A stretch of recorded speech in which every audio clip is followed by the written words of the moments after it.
I assure you it's not 106 degrees outside. My car just says 106 degrees because I didn't put up the windshield blinders and it's been in the sun on a hot summer day, so it's probably like 115 or 120 in here. The temperature in my car has dropped down to 100 degrees from 106. And that was just during the 2-block drive home with the AC on max. So I'm thinking about maybe just sitting in the car and letting it drop down to the inside of the car, letting it drop down to like 75 or 80 and just enjoying it because my AC can't keep up with the apartment.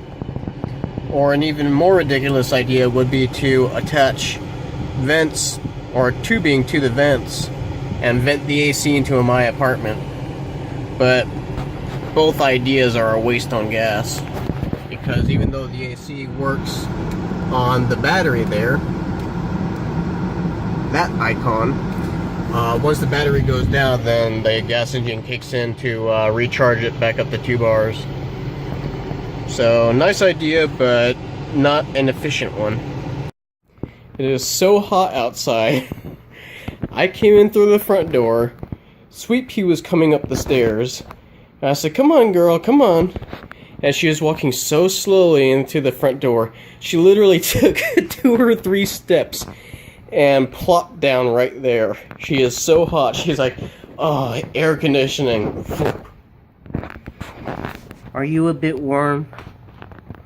I must admit that having this air purifier is a lot less stressful because I don't have to worry about changing water levels every day. It just runs continuously for 4 months if I want it to every day before I have to change the filter. So it's really nice to just set it and forget it. And it's also quieter than the big water filter I had too. So I found out, well, I've known that we're moving for a while, but I found out that the lady whose apartment we're moving into, she moved out like a week ago, or almost a week ago. So Section 8 kind of has to do their little investigation thing, and the apartment manager has to have maintenance or whatever go in there and make sure it's livable for new tenants again. So I am probably going to be moving into an apartment, the new apartment in the same complex, probably 2 weeks or less from now, which was a shocker to me because I thought we weren't moving in to the new apartment until probably the middle or end of August. So it's a little bit of a whack in the face to me. So I'm like, no, I don't want to move out of this apartment so quick. But the nice thing is that we're moving into the first floor apartment, or a first floor apartment. It's the same 2-bedroom. I'm guessing it probably has the exact same floor plan. But yeah, we're moving into first floor apartment, and that means cool air goes down, hot air rises. My screen just flicked. There it goes again. Why is my screen flickering? I hope my phone's not going out. Please don't go out, phone. It's kind of having the same symptoms as the iPod Touch 3rd gen that I had, and they're flickering again. And again. Okay, like, oh crap, no, it's frozen. Don't freeze. Don't freeze. Don't freeze. Don't freeze. Don't freeze. Don't freeze. Don't freeze. Don't freeze. Don't freeze. I might have to get a new Galaxy S5. I think the problem might be either the OS update for this phone, like the latest one. I think I'm on 5.1 or 5.0.1. I think it's either glitching out the phone to make me buy a new phone, or it's the fact that I've dropped this phone like 2 or 3 times without a case on it. So hope I don't have to buy a new phone. If I am, I'm going to buy another Galaxy S5 because it's cheap now, and it's like I can get the biggest battery for it. So, anyways, cool air falls, hot air rises, and I'm kind of glad we're moving into a first floor apartment because 1, I don't have to climb stairs anymore. 2, the cool air is falling on us from the upstairs. I'm hoping it is habitated because otherwise it's useless.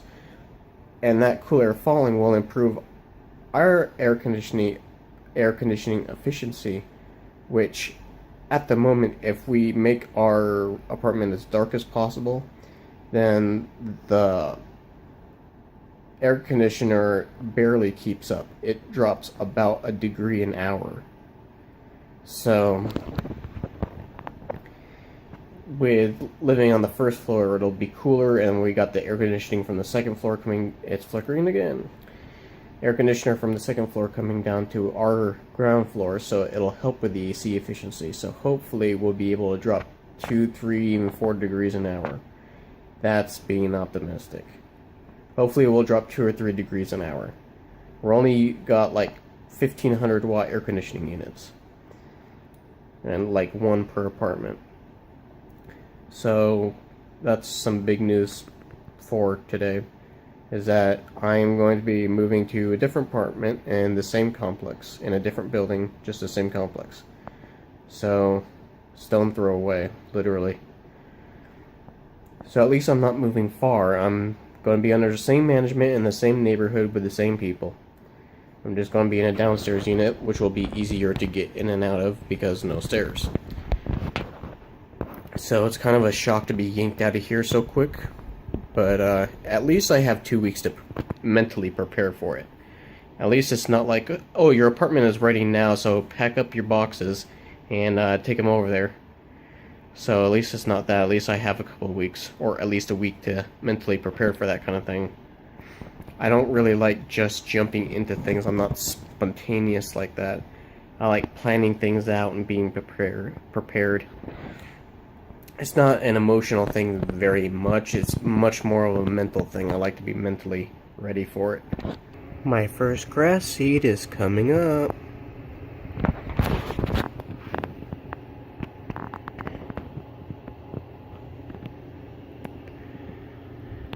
I'm guessing that there's this, can't really see it that well. Here it is, now you can see, can you see that crack in the soil there? I'm guessing those are grass seeds that are coming up. That crack in the soil goes almost all the way around the pot, but got the first grass seed right there. I can see by, that sucked. But anyways, I can see how you see how that tip of the grass is coming out of the top there from the shoot. That's the actual grass blade itself, and this shoot is about inch and a half long, which tells me that I could have buried my grass seeds half an inch deeper and they would have still come out just fine, because that shoot, the thing there, just use your whole finger to point at the whole plant, David. Oh well, that but the shoot that the tip is coming out of is kind of like a trunk, and that little tip there is the actual grass blade itself. The trunk is just to kind of help it push through the soil and provide support. But I'm correcting my mistake from the last time I planted these things, because I planted them with just a dusting of soil over the top of them to the point where you could almost still see the seeds, and they had no structural stability at all. I had to spray them with a water bottle and not water them with falling water because they just had no structural support. The roots were the only thing holding up the plant. So this time I buried it like an inch below the soil, and I guess I could have buried it a half inch deeper.